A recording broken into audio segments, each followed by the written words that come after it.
দেখেই কেমন লোভনীয় লাগছে বলো তো।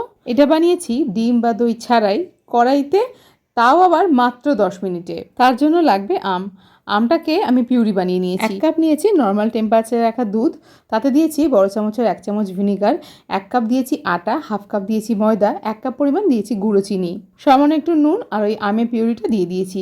ভালো করে সমস্ত কিছুকে মিশিয়ে নিয়েছি। এখন 1 চামচ দিয়েছি বেকিং পাউডার, হাফ চামচ দিয়েছি বেকিং সোডা, সামান্য একটু দুধ দিয়ে খুব ভালো করে সমস্তটা মিশিয়ে নিয়েছি। আমি যেই কড়াইতে মিশ্রণটা রেডি করেছিলাম তাতেই কেকটা বসিয়ে দিয়েছি। চাইলে তোমরা অন্য একটা পাত্রে বেকিং পেপার দিয়ে তারপর কেকটা বসাতে পারো। একটা মোটা চাটুকে গ্যাসের উপর রেখে তারপরে কড়াইটা বসিয়েছি 10 মিনিটের জন্য। এখন কিন্তু কেকটা সুন্দর করে বেক হয়ে গেছে। এদিকে আরেকটা আমেরও পিউরি করে নিয়েছি। কড়াইতে আমের পিউরিটা দিয়ে দিয়েছি একটুখানি চিনি। এখন ভালো করে কিছুক্ষণ রান্না করে নিয়ে আমের একটা সস রেডি করে নিয়েছি। রান্নাগুলো ভালো লাগলে অবশ্যই একটা লাইক করো, চ্যানেলটাকে সাবস্ক্রাইব করে পাশে থেকো। কেকের ওপরে ওই আমের সসটা লাগিয়ে দেওয়াতে কেকটা দেখতে এবং খেতে আরও সুন্দর হয়েছিল।